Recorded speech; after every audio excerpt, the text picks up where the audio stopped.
My guest today is Casey Neistat. There's something I take from making videos that is so satisfying. So I think that I can find a level of success by just making it about quality and just like trying to tell the stories that I want to tell as best as I can possibly tell them. Hey, everybody, welcome to the podcast. Today, we're going to talk about creativity. We're going to talk about filmmaking, storytelling. We're going to discuss the unhealthy incentives that are driving media in a perilous direction, and just tons more with the godfather of YouTube himself, the king of vlogging, returning after like a 7-year respite for his, believe it or not, 4th appearance on the podcast. I don't think I have to explain who this guy is. If you're here on YouTube, I'm sure you've come across him. But if you are unfamiliar, Casey is one of the biggest and most popular creators on YouTube with over 12.5 million subscribers. It's extremely unsexy. It's extremely uninteresting, and no one wants to hear that it takes time, but it takes time. Patience is really the most undervalued aspect of succeeding in the world of media today. He's best known for the daily vlog that he started back in March of 2015, when he uploaded a brand new video every single day. And while he was at it, really elevated the form with this flair for cinematography,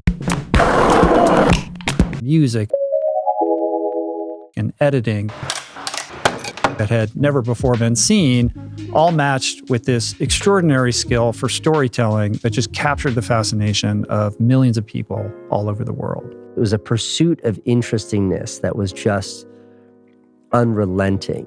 There was nothing I would omit. There was no version of myself that I wouldn't externalize. And that fucks you up. In addition to being a friend and an occasional running partner, Casey is also an entrepreneur. He's an angel investor, a husband, a dad, and he's the director of this new documentary called Under the Influence, which chronicles the trajectory of a young YouTube creator, big YouTube creator named David Dobrik, from massive popularity to disgrace, and the ugly, broader truths of the creator economy that incentivize this demise. You're just a kid walking around with a video camera trying to capture moments of sensationalism or create moments of sensationalism. And if you're on the other side of that and you're like, shit, I'll do anything for fame, well, what does that mean? And where can that lead? I always love sitting down with Casey. I really enjoyed this talk. I think you will too. So please click that subscribe button and enjoy.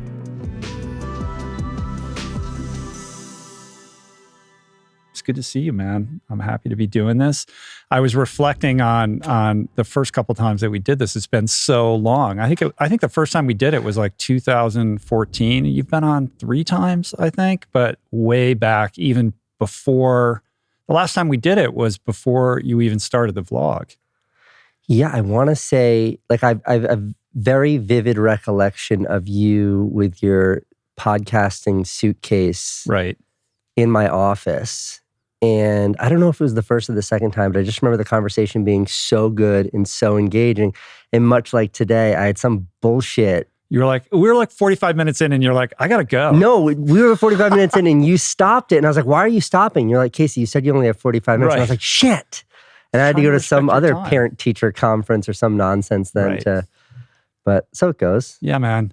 Check this out. Look what I got here. Oh, I know that pen very well. Yeah. I lose pens like crazy, and for some reason, I cannot lose this pen. Wherever I go, it ends up turning up, and I still have it. So this pen is a one of those 4-color pens that has the red, the red, green, blue, black ink options in the back. And do you know what makes that pen special? No. Okay, this might be fiction, but I've been telling people this for the better part of the last 15 years. So if it is fiction, I'm just going to continue preaching it as the word of God. But to the best of my knowledge, that's the last. Bic is a French company. That's the last pen that Bic still makes in France. I had no idea. That is not made in China. If you look on the side of that, is made in France. And also, the ones you buy in the store that are half blue and half white, like the plastic case, they have a little ball on the end. And that one has a little like loop on the end that I put a piece of string through. Other end, they're rich. Other end, flip it over, bam. This little lanyard. Yeah, well, that lanyard had to be tied off. So it was always my intern or my assistant's job every year around Christmas time when I'd ship all my friends and loved one a new pen to tie off those lanyards. And the most important part about those lanyards is that the ends be burned. Otherwise, they'll fray. But I entrusted this individual to tie it correctly, which is in an 8 knot. That's an 8, right? Yeah, and it's burned at the end. And then burn it at the end. And then package it up with my letter and ship it off. And then like 1 year, I was at some friend's house and they're like, I still have your pen. And it was frayed. And I was fucking devastated. I felt like such a fucking charlatan in that moment. Like this person thinks this pen's cool and I'm looking at it and it's such a half-assed job. You had delegated that task. I fired the employee immediately. Did you? Well, there's no way that happens on accident. That means I thought I can get away with this because no one's double checking my work. Lesson learned, Rich. Hence this maniacal attention to detail and quality that is the hallmark. It either is or it isn't. Neistat experience. Well, it's funny that we're doing this now because you're about to jettison Los Angeles and head back to New York.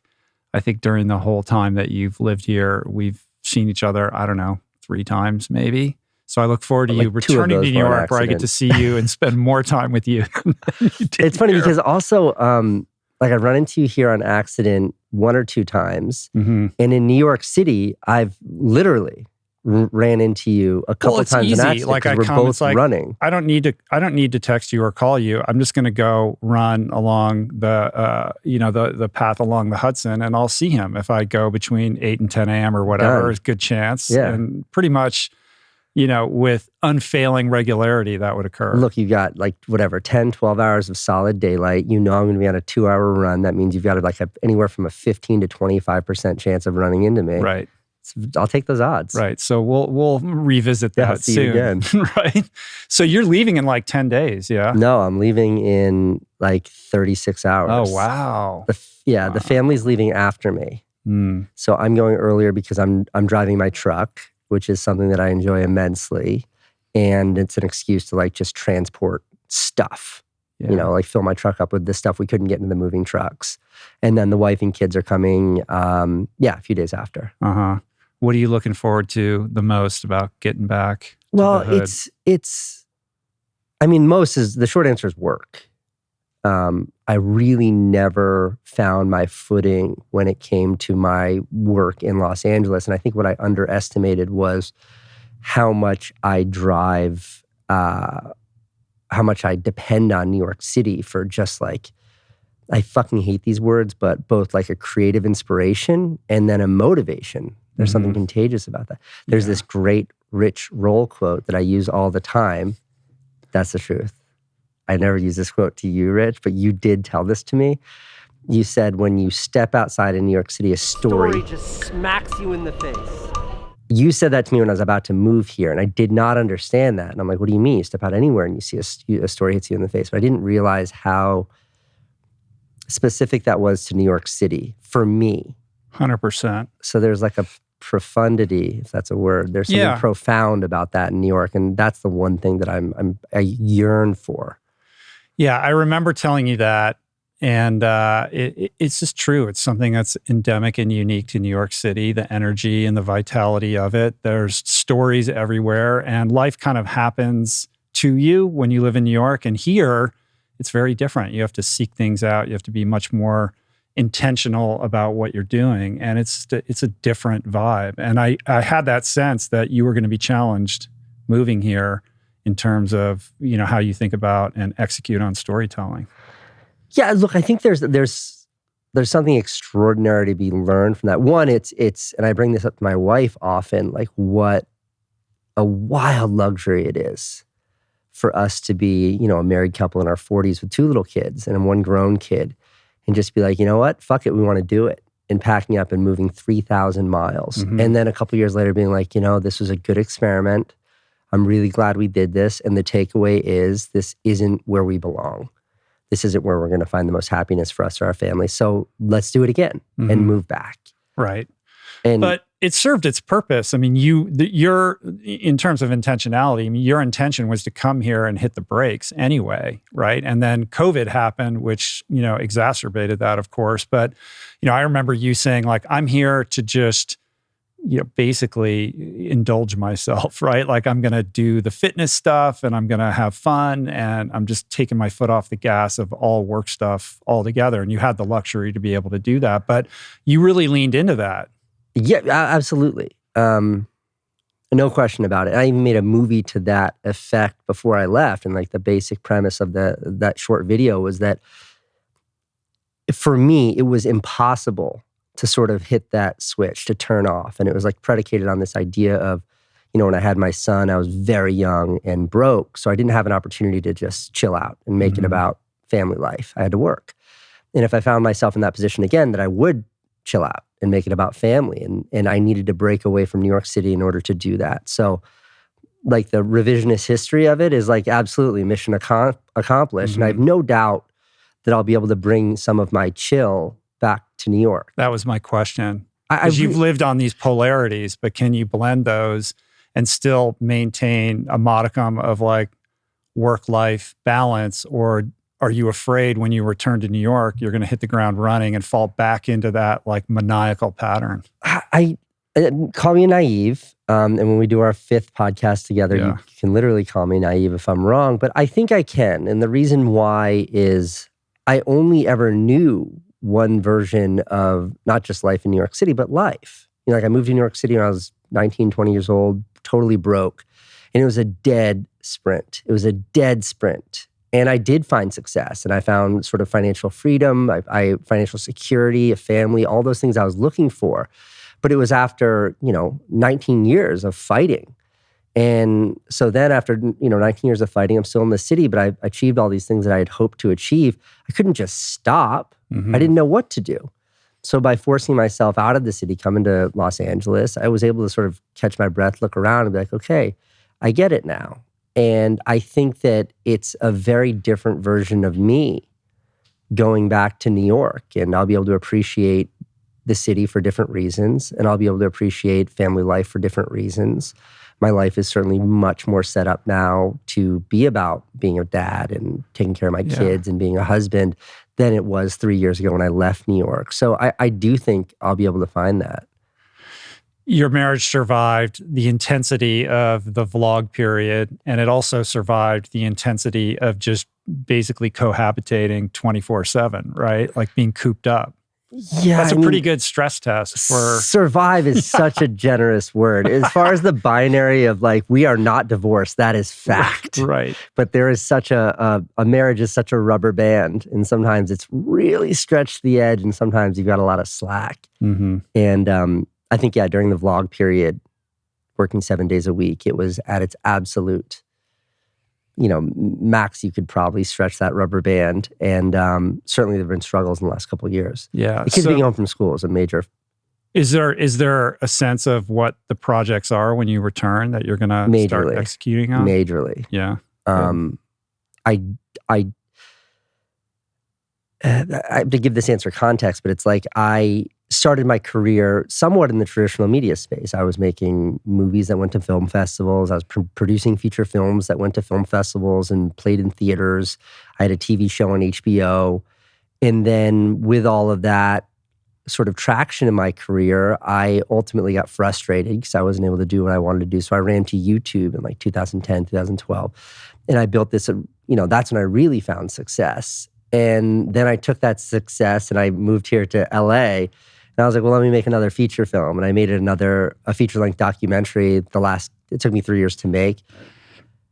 And if there's one takeaway from this movie that, premiered at a film festival, very well received, it's that I fucking hate it. I hate it. I hate everything about... You hate the traditional mechanisms. I hate it. I hate the act of creation. I hate the act of distribution. That's not an act, but I hate the means of distribution. I hate all of it. You hate the creation? I hate the creation of feature films. I don't like that. I don't like that process. I don't like the collaborative process. I don't like working with others.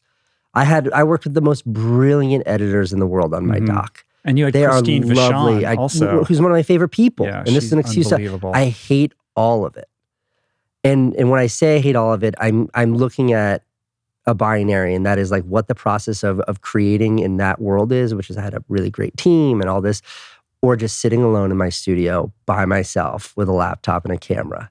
That I fucking love. I love it. So what's beneath that? What's behind that? Like, why is it that you're so frustrated by the collaborative aspect of filmmaking, or kind of the shenanigans that come along for the ride with making a movie in the traditional way? It could be the lack of agency. It could be because it's I'm able to look at a project that's done collaboratively and be like, wow, if I see weaknesses, I'm able to, say there's somebody else's fault, dismiss aspects of my work that I don't think are 100% as somebody else's responsibility. I don't know the answer.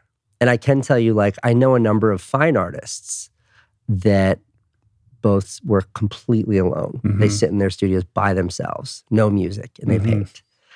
And then I know a bunch of fine artists that have I have one artist friend who's a sculptor in New York City. I think he has 18 or 20 people working for him. And that is where he thrives. And when it comes to filmmaking, I'm that guy who wants to sit alone. I want to my favorite is even I have a decent sized studio in New York City that requires a second set of hands to help me operate the place and get the lights on and make things work and things like that. When I'm in my studio, that individual, my studio manager, can't physically be in the studio. Right. Typically I have a separate space for them to sit all day because that's how much I cherish being alone. I relate to that deeply, but I've had to kind of grow and evolve in order to be able to continue doing this thing that I love. Because as you know, it was me in a traveling suitcase. I think Tyler, my stepson, came with me one time to your studio. He's Another solid. time Mathis came, who just graduated high school, by the way, which is crazy. Unbelievable. But in order, and being a total control freak over every detail of the production and the editing and everything, I would do all of it myself.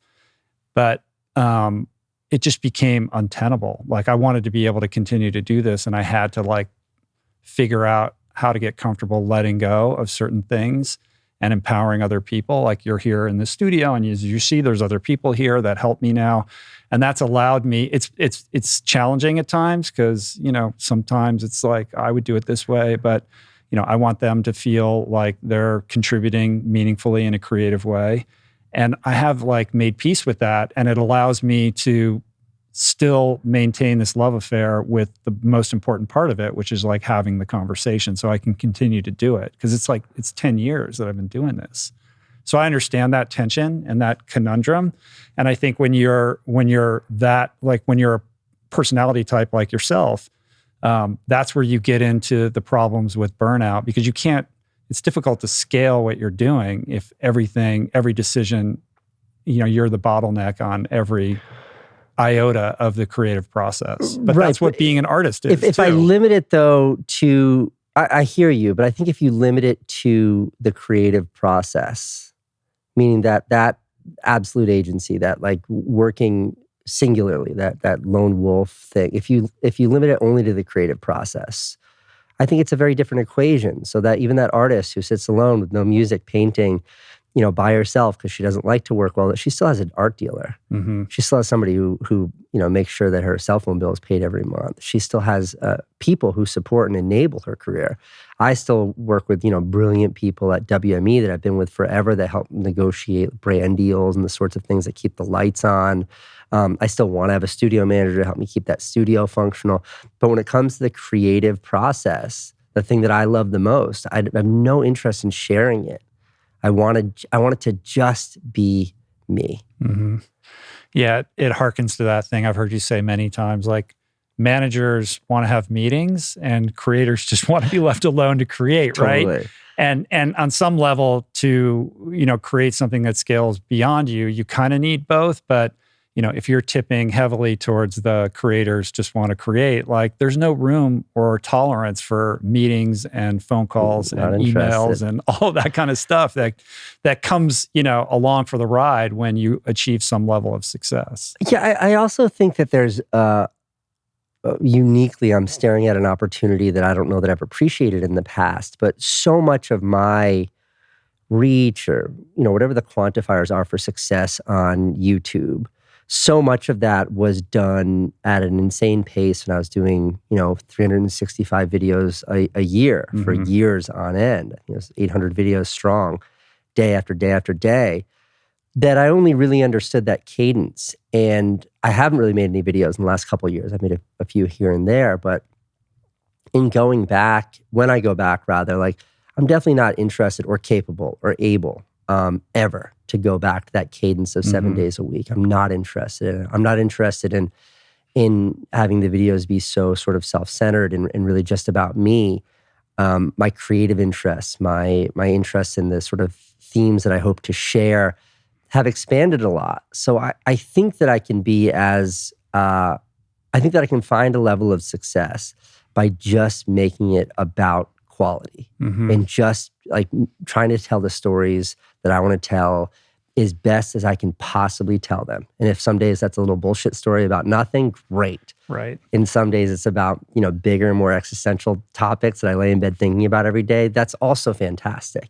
And is that still in the context of identifying yourself as a YouTuber, like this identity, or have you kind of grown beyond that? Well, what's funny is I think that identity has evolved so much in the last couple of years. Like YouTuber is not really as much of a thing anymore. Right. Like I think YouTube has really abandoned defining that. YouTube as a company has given up on trying to define that. I think necessarily so. I think that this awful title of influencer has sort of swept up everything. And I think that now to be successful in social media, it's predicated on sort of dominating all the platforms. I don't see myself as falling into that category. In fact, like I think, and this sounds so self-righteous and obnoxious, but I'll say it gently, like I still see myself as like a filmmaker who just really likes to use YouTube as a means of distribution. Yeah. My wife and I were invited to the Cannes Film Festival like 3 weeks ago. And I've been there a couple times before with movies that I produced. Like my friends Josh and Benny Safdie are big movie directors now. We were all kids in our early 20s. Like we made these feature films together. They're movies, but I helped them figure out how to get them made, which made me the producer. And we premiered movies there. But I was there as sort of this broke adolescent. Adolescent's not fair. Young adult. And it was quite the experience. And I went back this time as a guest. My wife and I were invited guests of one of the title sponsors. So we were there as like VIPs. We got limo rides to the red carpet. Right. We got hair and makeup and shit like that. And we saw a big movie premiere in the gigantic theater. And when it was over, we were like doing the standing ovation, which is required. You always hear about the standing ovations from Cannes. It's not a fucking option. You can't be like, I didn't like it. I'm going to sit this one out. No. You fucking stand and you applaud till your hands go numb. That's what you do. Welcome to France. Was it the Elvis movie? Which movie? We saw a bunch. Yeah, I heard the Elvis movie got like a 12-minute standing ovation. Pick a number. How about 18-minute? Fuck it. Call it a 2-hour standing ovation. Whatever works for marketing. But as we were participating in that required standing ovation, I turned to Candace and I was like, this is why a lot of people do it.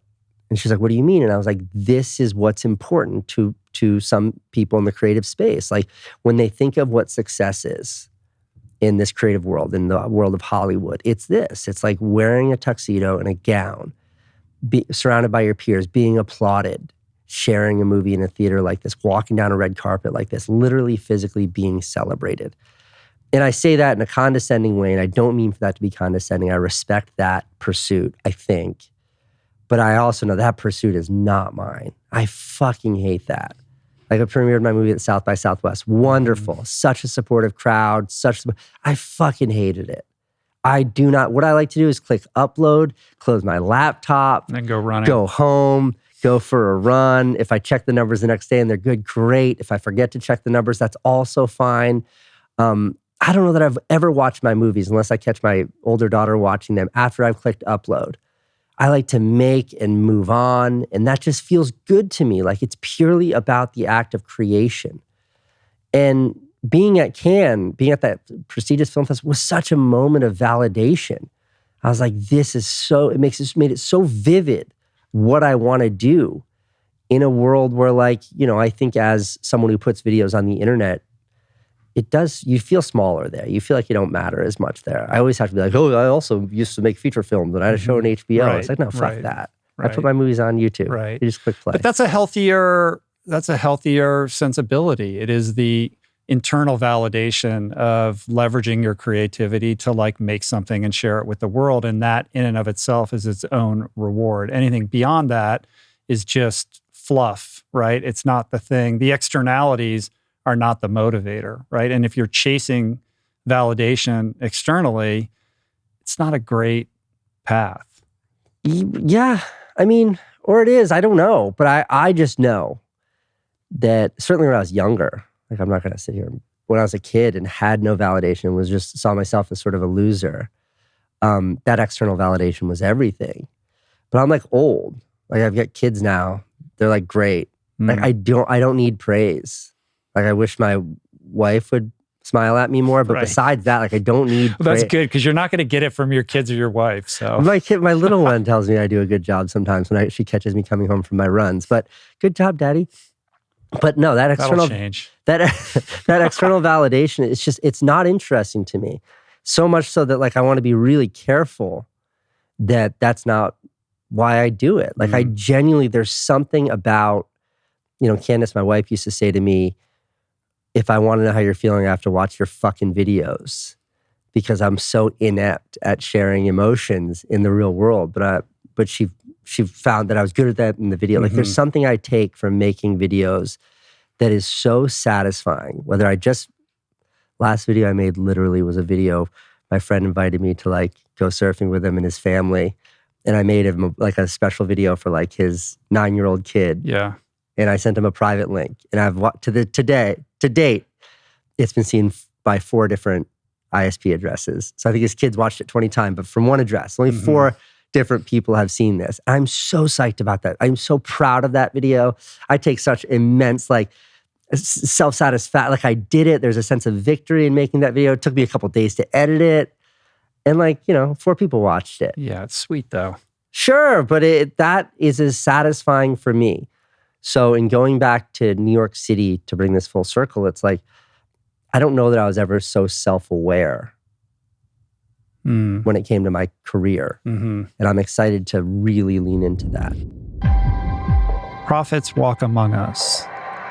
As a writer and podcaster for nearly 10 years, I've become more convinced than ever that our world is populated by scores of beautiful and brilliant people who have amazing stories to share. Those that we don't know, who can teach us something new and leave us all the better for the experience of their sharing. And so I've dedicated my career to tracking down the most compelling prophets on the planet, going deep with each of them on my podcast to elucidate the best of what they have to offer and to sharing the insights gleaned for the benefit of all. But the podcast is not the only medium by which to share their stories, which is why I'm proud to announce the release of my new book, Voicing Change Volume 2. More than mere words on paper, Voicing Change is a physical manifestation of the magic, inspiration, and timeless wisdom that transpires each week on the Rich Roll podcast. The first edition of Voicing Change was a beautifully rendered book worthy of display on any coffee table. And Volume 2 follows in that tradition by showcasing even more of my favorite conversations in an elegant publication replete with interview excerpts, essays, and stunning photography, making for an exquisite companion to the first volume or a satisfying standalone work. Picking up this book allows you to revisit the wisdom of your favorite everyday prophets and physically interact with the life-changing ideas contained within. Voicing Change Volume 2, available now while supplies last for a limited time. Order your copy today only at richroll.com. What is the kind of broader perspective that you've gleaned now that you've put distance between like the crazy period when you were vlogging every day? Like when you reflect back on that period of time, does it have a different meaning for you now than it did when you were in the midst of it? Yeah. I mean, I think it's always impossible to grasp when you're there. One, it feels so permanent. It always feels like you're going to be, going 1,000 miles an hour. But looking back at it, I recognize how extraordinary it was. And I also recognize that you kind of get that once and that's it. You'll never duplicate that. You'll never be new again. Like to be the new thing, you only get to do that once. Right. And it was the timing also, it was at a period in the evolution of YouTube where, you were kind of the right guy at the right place who was elevating that medium beyond anything I'd ever seen before. And it just captured the fascination of so many millions of people. I mean, it was a crazy thing. And just for people who are listening or watching who don't really know what we're talking about, like Casey made a vlog, a daily 10-minute video every single day, like 800 days in a row, some crazy amount of time, right? Yeah. Never missed a day. And each one of these videos was its own kind of work of art, like this beautifully rendered story with a 3-act structure, with incredible cinematography and editing, and you speaking to camera, always imparting some kind of, pearl of wisdom or sharing some experience that you had that kind of had meaning that transcended your own specific personal life, that just struck a chord with so many people. And as somebody who kind of tried to dabble in that, like I can't imagine how you were able to do that every single day. I mean, it had to commandeer every facet of your life from the moment you woke up in the morning until, you went to bed, if you went to bed at all. Yeah, it was every neuron was firing in service of that show. And it was, I think like a pivotal part, no one was helping me. I had no writers, Right. no editors, no cameramen. Like no one helped me on any episode. And when I tried, I brought in my most talented friend who's a much better filmmaker than I am, much better editor than I am. And he's brilliant and his sensibility is just like mine. And I was like, this is going to make things it made it twice as hard. Are you talking about Dan Mace? Yeah, when I brought in Dan Mace, phenomenal creator, phenomenal filmmaker, like wildly celebrated, hugely successful filmmaker. And he came in and gave it everything he had, and it made things go exactly half the speed. It was twice as much work to have somebody help me. But yeah, it was all consuming. It was, I think that maybe the easiest way to encapsulate it was your eyes are really wide and you're always looking around. So it's like, I'm here with you right now in real life, Rich, but it's, if I was making my video for the day, I'd be like, what is this? Like, why am I here? What about this moment is meaningful to me? And how do I share that inside of 20 seconds? How can I make sense of this moment to my audience in my video that goes beyond just saying, I went and recorded a podcast with my friend Rich? And I would have to answer that question. I would have to come up with something that was compelling, that did that. And once I did that, then this could be a segment. Right, but if you couldn't, then you wouldn't participate, right? Probably wouldn't include every experience that you were having or could potentially have was calibrated only in the context of how it would contribute to that day's video. Exactly. And that meant friendships. That's like crazy making to live your life that way. Completely. Friendships, relationships, lunches, like no meetings. I'm not taking a meeting unless I could make it into a scene in the movies, which was really hard to do. Meetings are not interesting. So most meetings I would just say no. I remember Jeffrey Katzenberg wanted to meet once, and I called my agent called me. He's like, Katzenberg wants to meet with you. And I was like, whoa. I was like, that guy's a huge deal. I was like, you think I can film it? And he's like, no, you can't film it. And I was like, tell him I'm busy. I can't do it. And he's like, Casey, you don't. And I was like, okay. And I remember it like fucked up my day. Right. It's like an hour and 20 minutes at lunch from like drumming my fingers because I'm thinking to myself, this is really going to set back today's production. But it was a pursuit of interestingness that was just unrelenting. And I don't think I could do that anywhere outside of New York City. Mm-hmm. I think having a highly controlled environment made that very easy to do. Having a revolving cast of characters that I knew I could call on made that doable. And it was myriad other factors, but I think we started this off by you were asking me, what is it like when I think about that now versus...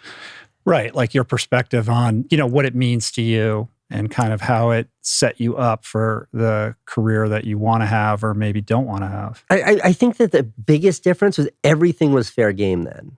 And when I say that, I mean like the depths of my psyche were fair game. Like nothing was off limits.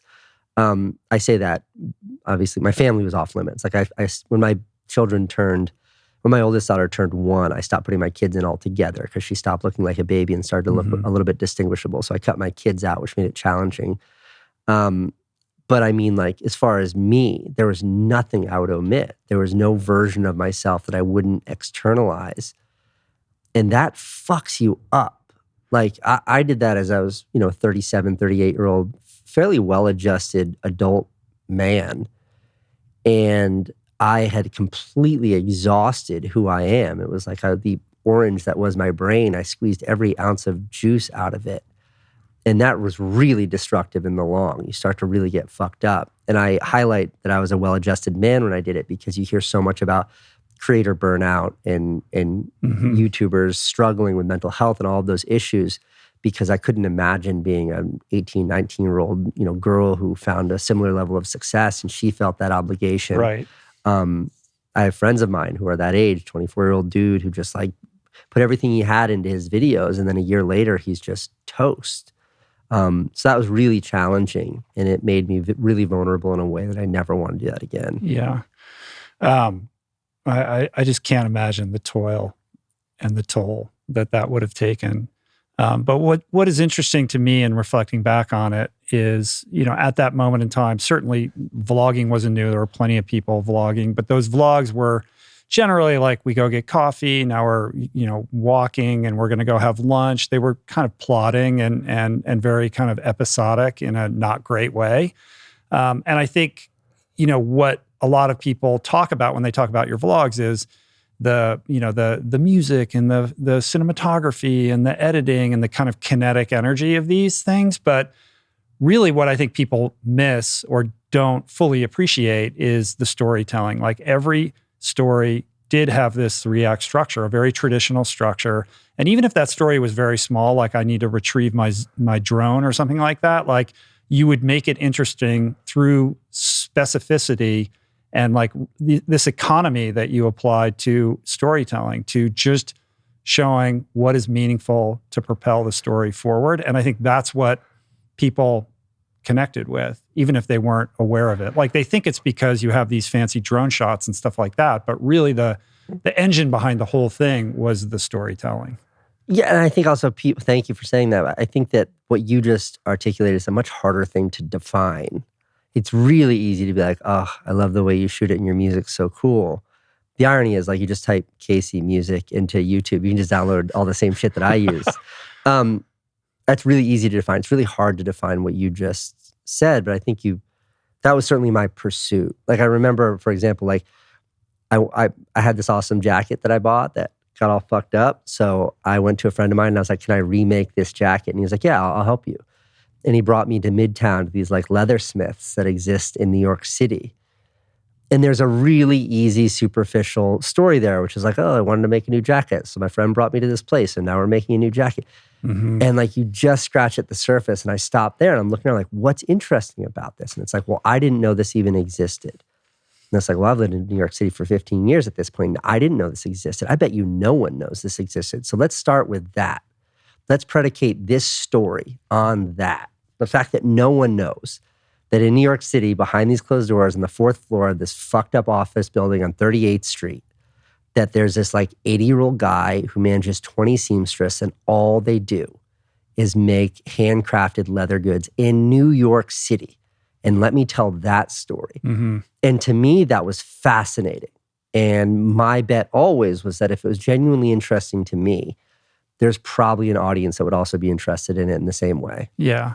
But how often would you have to manufacture some story? Or did you, like in the practical kind of logistics of all of this, did you map it out? Like, okay, Thursday, I know I'm going to go see this person. There's no way to Saturday, this is going to do it. I'm going to do this. Or you're just reacting to the world as it kind of unfolds in front of you. The second I would click upload and that video was live, then and only then could I start to think about the next video. And when you're going 7 days a week, there's not a lot of fat. Uh-huh. So there must have been some days where you're like, shit, I don't have anything. Well, that's when I stopped. It's like people always say how painful it is reading the comments. It's not comments that are painful, even ones that like make fun of you or tell you your videos suck. None of those hurt. The only comments that hurt are the ones that tell the truth. And I remember towards the end, like videos being like, feels like Casey's just making videos about anything now. And it was like, it was so the truth because I had really exhausted. And I don't know if I was exhausted or if I had exhausted, but I was struggling to find those sorts of genuine moments of interestingness. And I was starting to, not fake them is not fair, but just make videos about things that were much more superficial, but then apply my formula to it. So, it looked the same, it felt the same, but they didn't feel the same. And I knew I was doing that. I think maybe I lied to myself for a little bit, but I knew I was doing that. Yeah. And that's when I knew it was time to take a break. Right. Well, it was an intrinsically unsustainable affair to begin with. Of course. Of course. Which kind of beggars the larger question about like the creator economy and the kind of incentives that are built into that, that, drive people to, kind of do things maybe they shouldn't, make bad decisions, or burn out and have all of these mental health problems. And, we're seeing that. You've made a documentary on this subject. So, where do you see, like, what is the state of the union when it comes to like the creator economy or the influence, like as sort of the grandfather of, or somebody who, holds some responsibility for birthing this new, generation of creators. Like, how do you see that? Because you have pretty, keen observational skills about what's going on, what's going wrong, and how to make it better. Sure. Well, I don't know about the latter, about how to make it better, but I can tell you from afar, not even from afar, I think I pay pretty close attention. It feels like, and this is a bleak response, but it feels like influence is much, much more valued than creativity. And that sucks. Mm-hmm. And I hope that people take issue with me saying that. I hope that's just me being cynical. But, TikTok, I think, is the most amazing, horrifying, both delivery mechanism and creation mechanism I've ever seen. Brilliant, because I've never, ever experienced an interface that is just so easy to find new things. There's no sort of cognitive burden. There's no like spending 20 minutes figuring out what Netflix you want to watch, or scrolling through YouTube to see which thumbnail is the most attractive. Decisions to be made. There's no decisions to be made. If you're not interested, you just flip it and you're on to the next. And that's fucking incredible / terrifying. And then from a creation perspective, it's fascinating that they've removed all those barriers. They give you special effects that you can do in camera. They give you the camera, which is your phone. They give you amazing soundtracks, which is that I watched this video and I liked it, so I'm just going to use that audio. And it's like they've overcome all of those creative barriers. But at the end of the day, I don't know that has bolstered creativity. I think what it has done is it has made the top of the funnel so much wider than it's ever been. Like if the top of that funnel was super narrow when, you and I were really young, when we were in the 90s, when to be a filmmaker meant being an indie filmmaker and getting into a film fest was fucking impossible to do. And then it got a little bit wider and a little bit wider. And then YouTube, and anybody could now share with the world, but you still had to figure out how to create and make and all that shit. TikTok's gotten rid of everything. And now the top of the funnel is wider than it's ever been. But it still feels like the bottom of the funnel, like really amazing stuff that you watch and it means something to you, is as small as it's ever been. Mm-hmm. Everything is ephemera. Yeah. And on TikTok, it's not even about following people that intrigue you. It's just about reacting to whatever the algorithm decides you might want to look at. Sure. So if, in the course of a year, I'm making numbers up, but if in the course of the year you see 100 things, paintings or hear songs or watch movies or YouTube videos or see a picture or watch a TikTok that affect you, that you don't stop thinking about. We're now seeing 1 million, but that number of how many affect you, like that hasn't moved for me. Mm-hmm. I don't see more brilliant stuff. I just see more stuff. And what concerns me is that that's what's sort of being celebrated, is like now it's purely about the metrics and not about how you achieve those metrics. And that sucks. Mm-hmm. I don't know where that goes. I don't know where that goes from here. And I don't know what that means. Like I had a very, I think, eloquent sort of monologue about how the egalitarianization of filmmaking is going to mean it finally is an art form that everybody has access to, and we're not going to get to see new perspectives and ideas shared in ways we'd never seen before because you don't have to go to NYU Film School to make something. And I think that probably is still true, but we're watching it manifest, and it's not I'm not seeing new brilliant shit that's like, wow, I didn't see that coming. And that kind of sucks. It does make me want to go back and purely focus on the creative and see that if I can use my platform, which is still big, to find success, that will be very reassuring. But if I, if I make stuff that I still feel like is good and I'm really proud of and nobody watches it, I don't know what that would be. I mean, I'd still be psyched. You still have the satisfaction of I'll still be psyched about it. As long as I think it's good, I'll still be psyched about it. But it would be telling of where we are right now. Is somebody more likely to try to follow in your footsteps, or are they going to pivot to TikTok where it's just easier to audience capture and create these short little things and jump on trends? To be really cynical, it's like, or are you going to be the guy, or are you going to be like the guys that made Everything Everywhere All at Once? There is like some incredible filmmaking going on. Dude, have you seen Top Gun? Yeah, it's unbelievable. It's unbelievable. It's like I haven't stopped. Like, I'm trying to time it so I can sneak into theaters just to see that third act over and over and over. There's still good shit being made. And I'm really excited about that. But there's just not more good shit. It feels being like made. it's more on the margins and everybody's attention always has is been. Focused on. Do you think so? I think so, yeah. I think so. I mean, look, we've had those amazing years where there's been 20 brilliant movies made, but I think for the most part, there's always been so much garbage and noise. I think the difference now, and I can use journalism as an example of this, and I say this very gently, as to not broach into the like fake news discussion, but I think now we're able to see like all news outlets are able to quantify click-throughs and how much time people are spending in every given article. And like, if you're running a business, if you own a newspaper, like you need those clicks to pay the bills. Like it's fact. It's fact. So there's going to be this attraction to like publishing more of what gets clicks. And that kind of sucks. Yeah, that kind of sucks. It's not good for a cohesive, healthy society. It's not. And so like apply that to creativity as well.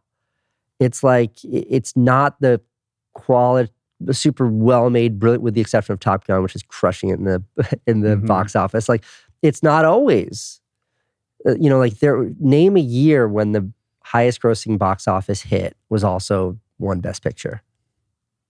I would venture never in the history of ever. And now we're sort of seeing that. Gone with the Wind. Perhaps, but that's really pushing it way back. Yeah. But now we're able to see that in such a rapid fire, with such vivid quantification, with such vivid metrics behind it.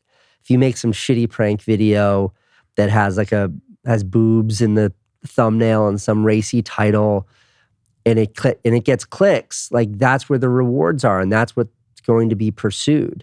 That's a little bit antiquated because I don't think people are making content like that anymore. I think it's more sophisticated now. But I think it's, to be super reductive, it's easier to follow trends to find success, as long as your metric of success is clicks and views and plays and all of those things, which do have financial attachments to all of them, than it is to just trying to pursue what is creatively, socially meaningful. Right. And as somebody who's squarely in the Gen X category, I grew up in a time when, if you were to kind of leverage, commerce, you were considered a sellout, and like just you would get trampled, right? And now that's completely flipped on its head, where people are celebrated for that very thing that my generation would malign. Sure, and now that's the pursuit. Rather than like that's the goal. How can I get to that point where I can like take advantage of all these fucked up incentives? Yeah, like cash in. Forget about the means. Like the focus isn't on the means. The focus isn't on making the best music so you can become, rich and famous. The focus is just on how do I become rich and famous. And that's we do sound like two old men yelling at the clouds right now saying that. But I think that social media has shown us that in a more vivid way than any other sort of artistic endeavor, creative endeavor. The paths to success, as it's defined there, money and fame, has never been more vivid. You've taken efforts to create boundaries between yourself and the internet. Like, didn't you get like a flip phone or something like that? Like, I've noticed you've dropped off in terms of like posting on Twitter and stuff like that. I have a new rule with Twitter, which is Every time I think of something clever, interesting, funny, insightful to tweet, instead of tweeting it, I just don't. Right. That's my rule. Anytime I go to tweet, I have a new rule. It's just don't. And happier as a result.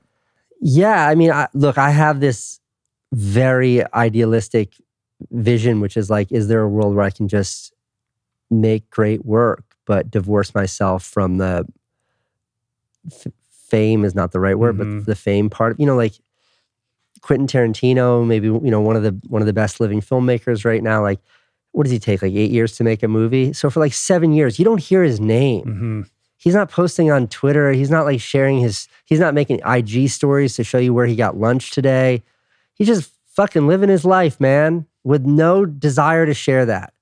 And his movies are great.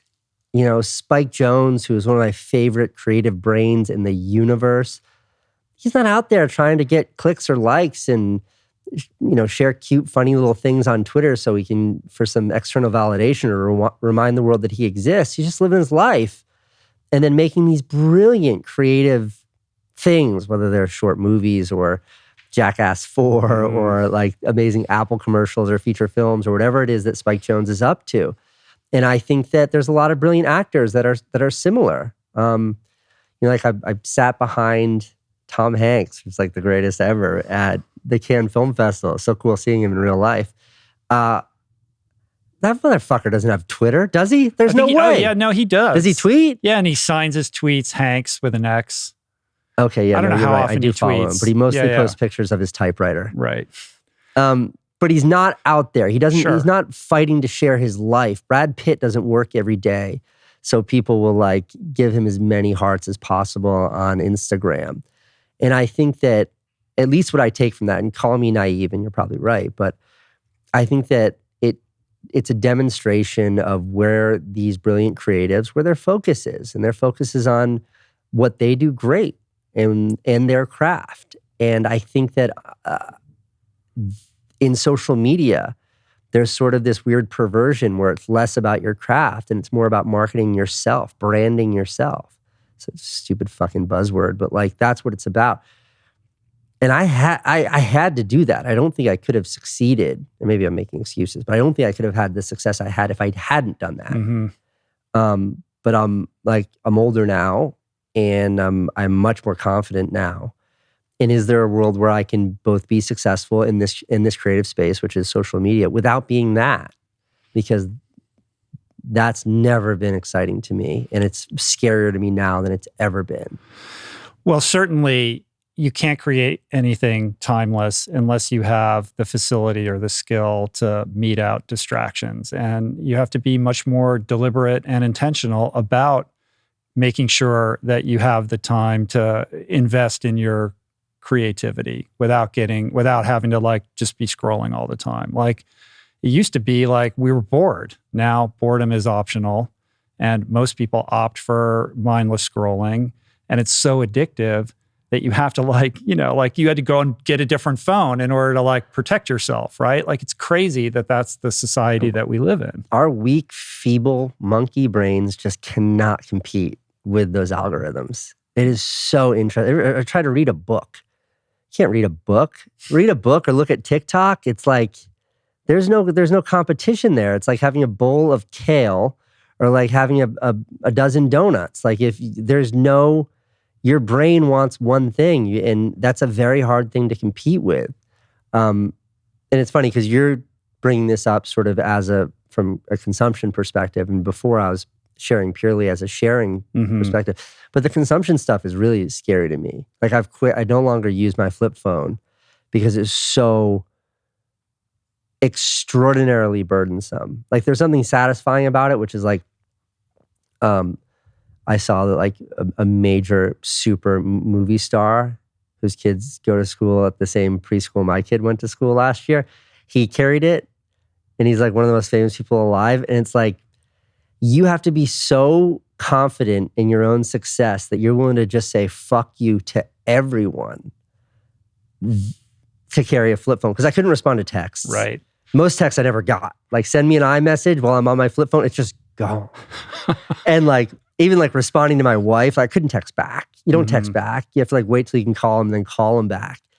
And I hope to get to a place in my life, a place of both confidence and success. I'm not there yet, where I can just literally kind of say fuck off to the whole world, except for like the 4 people that have my cell phone, and embrace that. But I'm like, I'm not there yet. Like I blew my dad off one too many times where he's like, didn't you get the picture I sent you, buddy? Or like my kid called me and like I didn't. It's just incompatible with like the way society with works. Life. But you could be like I'm thinking of Paul Sorvino and Goodfellas, like where he wouldn't even get on the phone. Other people would knock on his door and tell him that somebody called, and tell him what they said. There's this amazing book written in like 1980 by Paul Fussell called Class.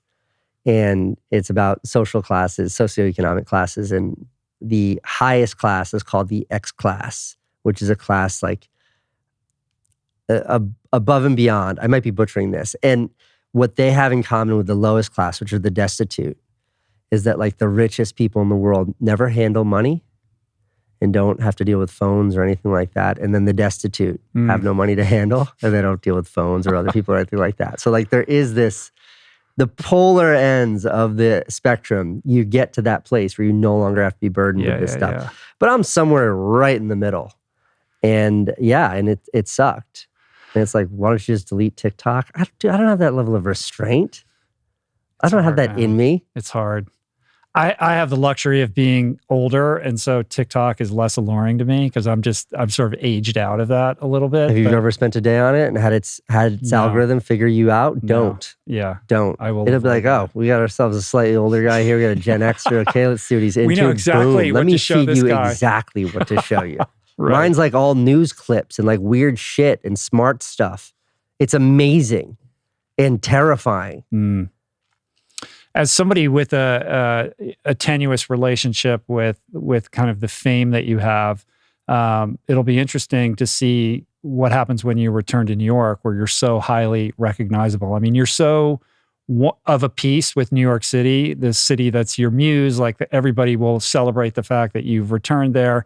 And I would imagine in Los Angeles, you can kind of navigate things without too much hassle, but that's going to kind of go out the window when you go back to New York. Yeah.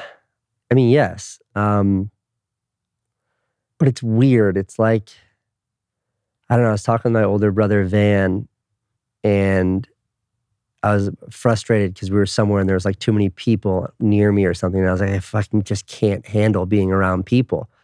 I was like, I've got to get back to New York City. And he was like, Casey, it's the biggest city. It's the most densely populated city in the country. And I was like, yeah, but New York City, you're always surrounded by people, but you're also completely alone all the time. And you're on the move. Like in New York, someone will honk at you or wave at you.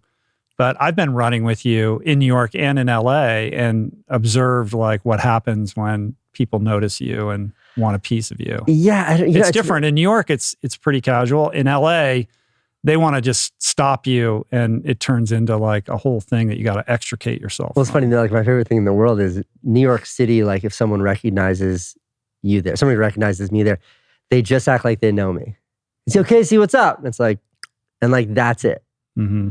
And if that's what I mean. If it's a tourist or someone else, it's like they have all these requests, like be holding my daughter, feeding her lunch. And like, yo, come over here, Tim. Come take a picture with my family. And it's like, dude, boundaries.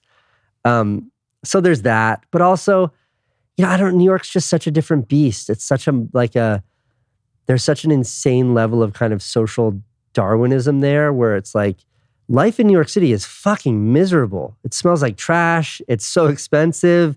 It's crowded. It's cold. It's concrete. Like life there is not nice. And because of that, it makes it hard to have like a chill life there. So if you're willing to deal with all the bullshit that is living in such a harsh place, it means you're one kind of person. And it weeds out sort of the kinds of like normal, sane humans that don't want to deal with that level of difficulty every day. And that kind of person that you're left with are sort of people that I identify with more so than, that kind of chill lifestyle, that laid back lifestyle, that, let me get a selfie lifestyle. Right. But, you enjoy your surfing. That's I have this vision that will probably fall apart quickly, but I'm going to surf in New York City. Oh, really? Dude, New Jersey has like some of the best waves in the world. Yeah. It's just a shorter season. Are you bringing your truck? I'm keeping my truck. Yeah, you're driving your truck. I'm right? keeping my truck in New York. I'm keeping all my surfboards. And like, so I know some great East Coast surfers. This is part of like bringing a little bit of like what I learned here in Southern California about like loving and embracing the things in life that you just do for the love of the game, bringing those with me back to New York City. And I think I can. Right. No surf ranch though. Well, I just, you got to get on a plane to get there from here. So it's just a little bit longer of a flight. Right. Talk a little bit about the documentary. I was hoping to be able to watch it before we talked, but I guess it's tied up with sales agents or something like that right now. So I haven't seen it yet. I appreciate you saying that. I've read about it. Because there's this interview that's online from South by Southwest where it's Christine Vachon and I speaking to a journalist who I'm just going to fucking out right now. It's a terrible interview. And the reason why is about 1 minute into the interview, it was so vivid that the interviewer had not seen the movie, but was pretending he had, which is such a dangerous place to be. And I regret not calling him out. And I remember in that moment, I should call him out right now, but it would have required sort of humiliating him. Even if I did it in the most gentle way possible, it would have required humiliating him. And I didn't want to do that because he was interviewing me on behalf of the festival. But I regret it now because now it's this video that's like permanently on the internet with this guy who hasn't seen the fucking movie. And he's asking me very misguided questions that I'm trying my best to keep him on the rails. But there's IndieWire, Rolling Stone. Yeah, there's been a number of reviews from the number of festival. Yeah, there's a lot of information out there about it. But the gist of the movie is it's sort of the story of David Dobrik, who is a wildly successful YouTuber. And we talked about my sort of success on the platform earlier. David eclipsed anything I did as far as viewership, as far as influence, as far as engagement, as far as like really like defining a generation. He did that in a way that was so extraordinary. And I followed him around for 2.5 years, capturing his story and capturing what it meant to be a YouTuber really from an insider's perspective. And in the end, things got really fucked up. This is both in the movie and literally what happened. But David called me and he's like, "Are you ready for the ending of your movie?" And he was referencing a story that was coming out, that was being published about a girl who was raped by one of the people that was in his videos that he had since cut off and excommunicated himself from. But it was a very, very shitty story. And the role that his videos played in enabling that to happen, just to be abundantly clear, David's wrongdoing certainly is like bad judgment and a bunch of bad decisions, but the actual physical acts that took place to victimize this young woman were done just by some asshole who, David had a proximity to, but because he was the one with the influence, ultimately, like he was held to account for what had transpired by this asshole that he kind of platformed.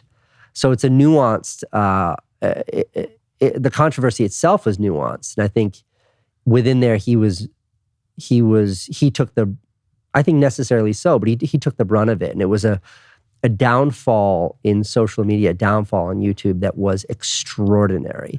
And to this day, I can't think of a faster, more aggressive fall from grace than the downfall he faced in light of this story coming out.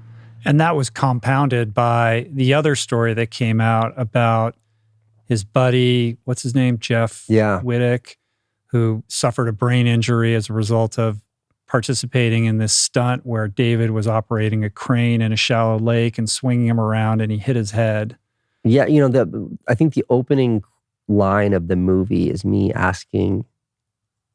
reminding David about this question that I had asked him years earlier in filming, which is that, I've identified this pursuit because I myself felt it when I was doing my daily videos, but I've watched it happen over and over and over with a lot of top creators, which is that like sensationalism equals views and that endless pursuit. Like you get the views. Sensationalism gives you views, so more sensationalism, more views. And you just keep chasing that tail until something extraordinary happens that's not good.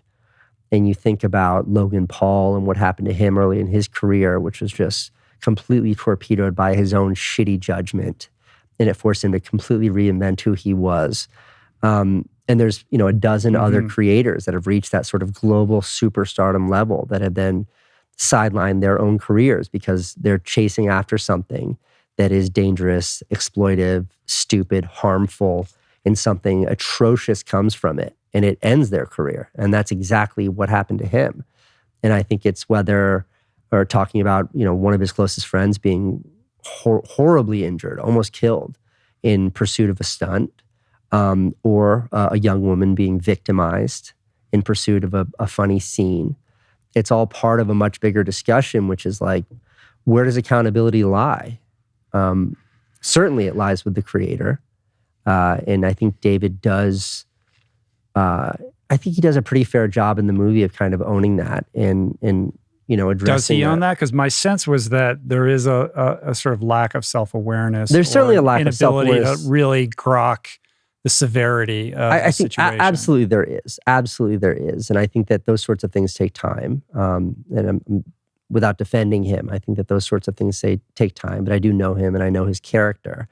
He's not an apathetic person. But I think you race to a place of wanting to defend yourself when things like this happen. And that can come across as a lack of self-awareness or understanding. But, there's a back and forth he and I have in the movie where, I say like, understanding you didn't know what had transpired that night, that this young woman was assaulted. But looking back at it now, you still like let this guy who had a history of abuse leverage a fame and an influence that you had created to attract these young girls to try to connect with them in a way that was obviously predicated on something sexual. And I was like, don't you see that that's grossly inappropriate? And he says very honestly, like, I didn't see it then, but of course I see it now. It's fucking disgusting.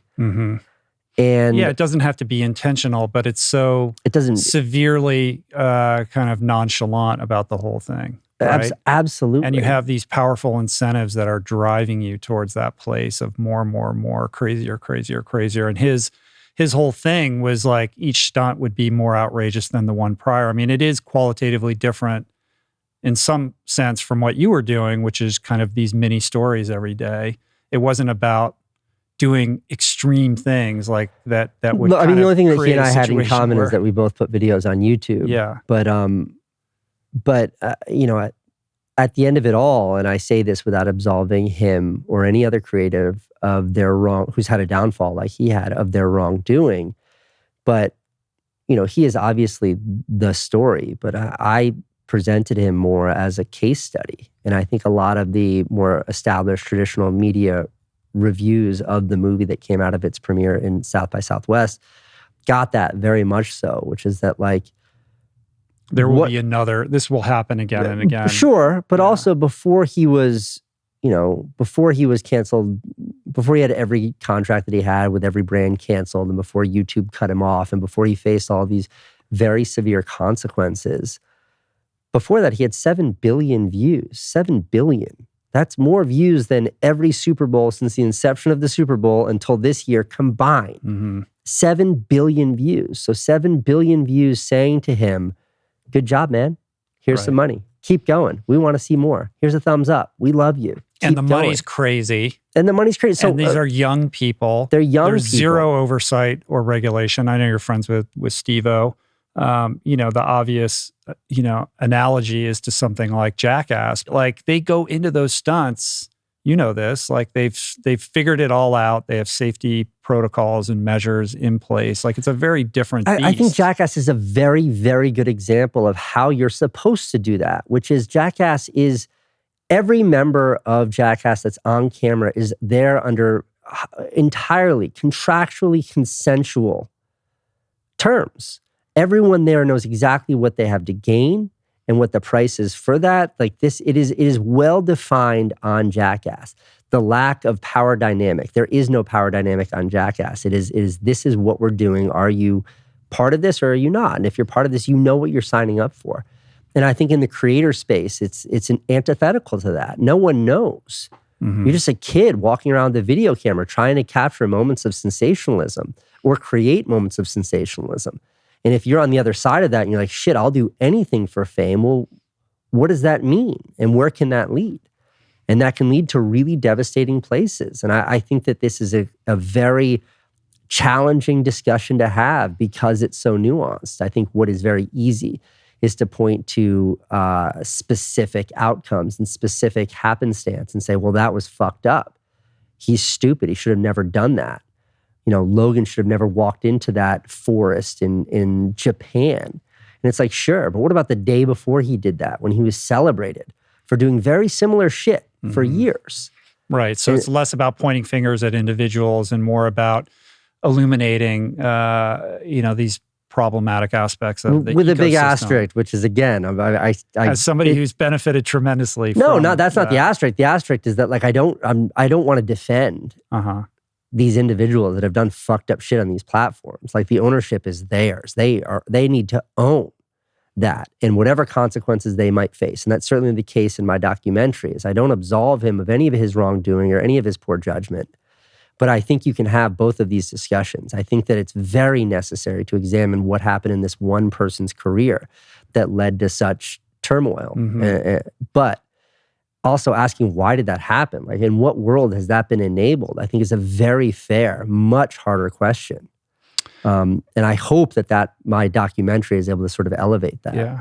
What's interesting, and I say this as somebody who hasn't seen the movie, but my sense is that you got involved in it because you followed him around. You followed David around for a couple of years, right? Yeah. So when you first began that journey, it was more about like, this is the next generation of creators, and I want to kind of tell the story of what the behind the scenes of this is really like. Like, how does this actually function? Yeah, and then it became something Rich, else even more entirely. specifically, like I loved David. Like I still have a tremendous fondness for him, even though this movie is very critical of his actions. So much so that it's he and I no longer have a friendship because of this movie. But I had a tremendous fondness for him, both personally and professionally. His videos were really funny. And I was part of that audience that was able to sort of turn a blind eye to the more questionable moments in the video because you assume what you're seeing is entirely consensual. And I saw in him a superstar before he was successful. I said, this kid's going to fucking explode. And he did. And that was the story that I wanted to tell. My own experience on YouTube was so unbelievably unexpected and overwhelming that I wanted to tell that story, but I needed somebody else to tell it through that was more interesting and better looking than me. And David was that character. And yeah, I spent 2 hours interviewing his high school teachers, and I went back to his high school in Chicago and met with his tennis coach, and I interviewed his parents, and I hired a Hungarian translator so I could interview his grandmother in Slovakia. Wow. And none of that's in the movie. That's not the movie at all. The movie is about this one night and what that means. Because I think that if I was sort of forced to confront an intellectual honesty, which is, what is this movie? And can you tell the story about what his high school years were like without it feeling like you're trying to make him a more empathetic character, when really like this was about this one night? Right. And there were a lot of those very challenging narrative considerations that I had to make as a filmmaker before I could make them as a friend. I think that the latter was irrelevant. The fact that he was my friend became irrelevant if I was going to have any integrity behind the movie. And the integrity of the movie ultimately required a fracture in the relationship, right? Like, he hasn't spoken to you. I mean, I don't. Has he seen the movie? Yeah, of course. He hates it. But I don't think that, at the end of the day, I have to live with myself. And, like integrity is a interesting word, because it's like, well, what about your integrity as a friend to David? And I think that's really hard thing for me to confront. But, I come back to this place of like, this was not what I signed up for. He said those words to me, and I think it's very fair for me to say those words back. Like, this is not what I signed up for. Meaning when he agreed to be filmed by you. Yeah. Yeah. And when I decided to make a movie about him, he's so psyched to make a movie when it's about his tennis coach in Chicago and him selling out huge spaces to give talks to high school kids and college kids. Like, that's really fun and exciting. But then it came about something much darker. And at the end of the day, I thought all I could do, both for my own sense of responsibility and humanity, was do everything I could to let him speak for himself, and speak truth to what happened. And I think I gave him every opportunity in the world to do that. And I did my very best to make that abundantly clear in the movie. I'm not in the movie at all. It's a very traditional documentary. But he seems like he's still doing his thing, right? Like, what is the state of the union with like his... I cannot speak to that. Yeah. I can't speak to that. I wish him the best. I hope he finds, a sense of fulfillment. He's young, and I think he has a long way to go. And I hope he finds what it is that he's looking for. Right. And what is the deal with the movie? Like, I know that you premiered it at South by Southwest. Are you? We premiered it very right successfully at South by Southwest. We had amazing reviews, and I thought the reviews were going to be much darker because typically, like, Hollywood hates all things YouTube, and I don't blame them. But the reviews, including from some very, very traditional film reviewers, were really, I thought, very certainly positive, but I think very insightful and smart. And a lot of people got what I was going for. And I don't say that in a dismissive way. I just mean that, like, I think it's really easy to watch the movie and sort of be just drawn into David's story and forget that there's a bigger underlying narrative. So very positive response. But yeah, we're still like trying to figure out distribution and where do you put a movie like this. And obviously I'm sitting on a unbelievably powerful distribution opportunity, which is my own YouTube channel. But I think I'd rather let the movie die and nobody ever sees it than put it on my YouTube channel. It just does not feel like an appropriate place for an hour and 40-minute documentary for myriad reasons. And I think that probably paramount to those reasons is I think it would really dominate my own identity on YouTube. And I don't want a little bit of distance between you and that work. And look, if it's on a Hulu, then I have that distance. And I think people will be able to watch it with clear eyes. And if it's anywhere, people sit down in a theater at a film festival, they're able to watch it with sort of clear eyes. But if you go to my YouTube channel, where my audience was built on this backdrop of videos that are all thematically similar, and then one of those videos is an hour and 40-minute documentary about a sexual assault, I don't know that that's the context that I'm willing to share this movie with. So TBD, basically. Yeah, just like, sorry. We'll see. Nobody gets to see it. If you see me in the street, ask me. I'll let you watch it on my phone. All right. You would let me watch it on the phone. I have to go through my distributors to like get them to send you a private link. I mean, I'll just upload it to Vimeo and send you a link. I know it's really hard on the flip phone. I got a text.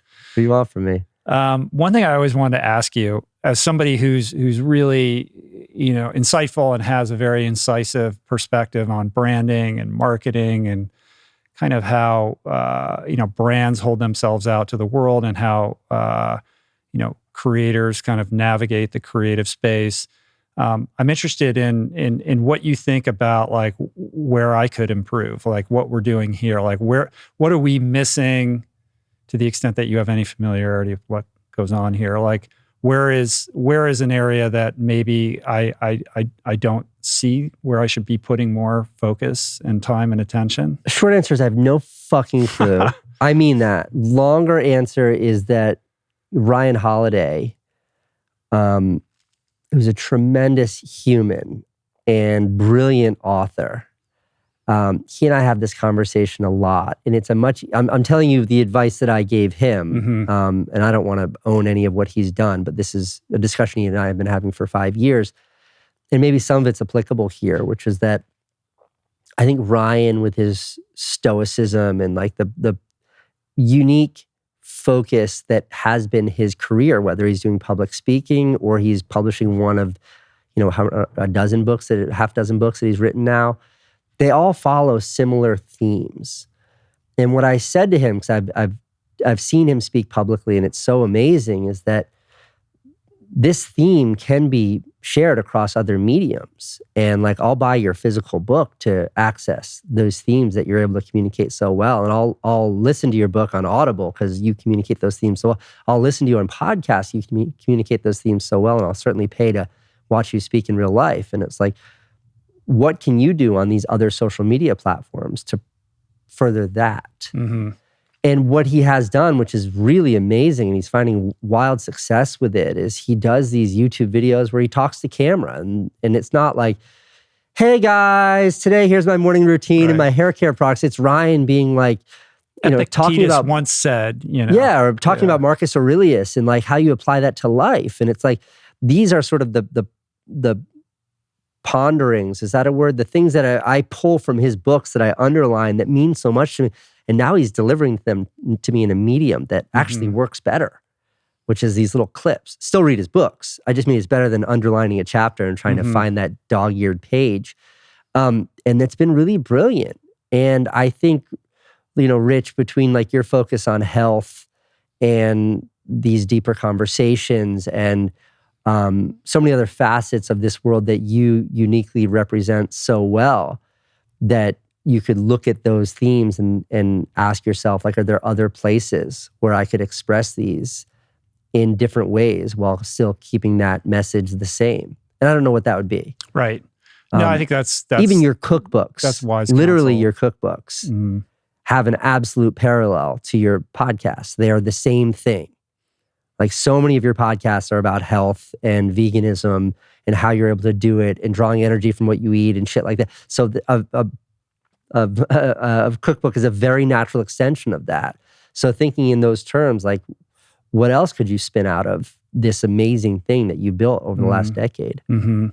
Yeah, it's definitely worth thinking about. I've noticed that in Ryan too, and there's a huge uptick in the frequency with which he's posting these clips and these videos. And part of my own, like, this is just confessional, like, he's so good at talking to camera. Good. Or like, and I'm like, I hate talking to camera. Like, the worst part of this podcast is when I have to do the intros and look to camera, and I like write out these little scripts, and then I have like a teleprompter thing, and I always feel like, oh, it's so like rigid, and like I just want to be able to relax and just talk. But every time I try to do that, it's like a disaster. No, I get it. He's found something. And again, it might not be right for you. Like, that might not be it. But if you draw a line to where you were as far as your audience size and your revenue from this podcast 10 years ago, and you draw that line to where it is now, I know it goes up and to the right. And it doesn't always have to, grow kind of exponentially, meaning that, like, you do something really fucking well, and the best way to find success is like apply patience and consistency to that, and it's giving you everything you've got now. Practice. This is my old man advice, because all I want to do when I move back to New York is make really good YouTube videos. I don't want to do any of the other bullshit, and to see if I can just find success doing the one thing that I know I'm really good at instead of the other bullshit, which is just both distractions but feels necessary. Maybe it's not. I gotta go. I know. Can we do one more question? What time is it? It's 1:40. Last thing. Okay, just to put a button on it. To get to my kids. Just real quick. For the creators or the creative people that are watching or listening to this, just leave us with a few words of kind of creative inspiration. I mean, you're known for these aphorisms around, like, you're tattooed with like, do more and work harder and kind of this hustle porn sort of thing. You've matured a little bit beyond that, but you always have such good counsel when it comes to learning how to harness your creative voice and share it with the world. Sure. I think the thing that I've come to appreciate more than ever is the importance in having patience. I think that there's such a tendency, especially in a world where you're able to count your views in real time, that if it doesn't work today, it's never going to work. And, like, I talked to Jimmy, Mr. Beast, about this a lot. And that guy spent 7 years making videos before he had one that broke 1,000 views or something extraordinary like that. And now he's doing 1 billion views a month. Or my brother Van, who's the most brilliant mind on all of YouTube. And, Van had this initial explosion of interest because he and I worked so hard to promote his first videos. And then I explained to him, I was like, look, it's all going to go away. You're going to find your baseline. Then you're going to build from there.